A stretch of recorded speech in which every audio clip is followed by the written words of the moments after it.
Animation game style GTA game vibe Statement of fighting style Spider-Man game vibe အဲ့ game vibe တွေအကုန်လုံးကိုဂိမ်းထဲမှာရမယ်ဆိုရင်စိတ်ဝင်စားလား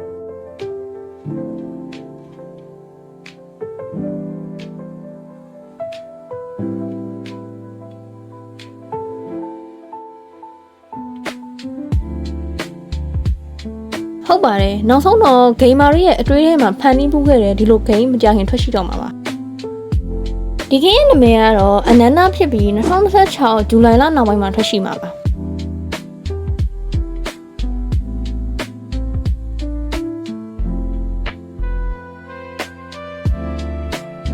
Gamer ရင်းနှီးတဲ့ GTA, Sleeping Dog, Spider-Man 5တွေအကုန်လုံးကိုဒီ game တစ် game နဲ့မှာ animation style နဲ့ဆော်ရမှာပါ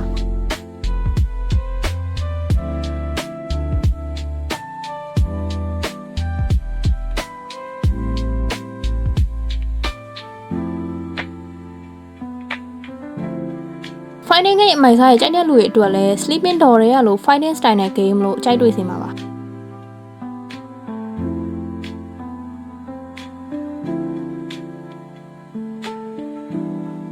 PC, PS5 အပြင် Android နဲ့ iOS မှာထွက်ရှိမှာမလို့ Android gamer ရဲ့အတွက်လည်းတကယ်သတင်းကောင်းပါ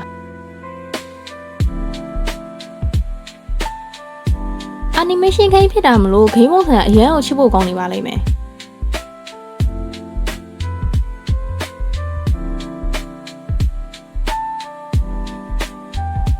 Spider-Man game နဲ့ကလို့လေဘောနဲ့သွားလို့ရပြီးတော့ super power တွေပါမှစော့ချင်တဲ့လူတွေအတွက်လည်းတော်တော်ကြီးအဆင်ပြေပါတယ်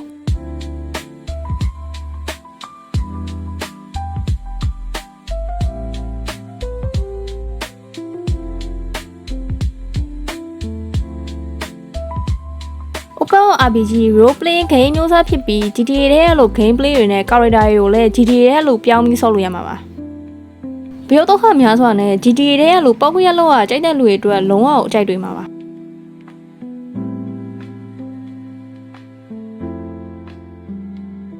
Genshin Weathering Wave ပြင် animation game တွေကိုကြိုက်တဲ့လူတွေအတွက်လည်းဒီ game က animation game ကောင်းတစ် game ဖြစ်နိုင်ပါတယ်ထွေလာနဲ့တင် gamer တိုင်းကိုပါစက်အဟောင်းသားဖြစ်စေခဲ့တဲ့ game မလို့စောင်းရတဲ့သူတွေကိုလည်းစိတ်ပြတ်စေမယ့် game တော့မဟုတ်ပါဘူး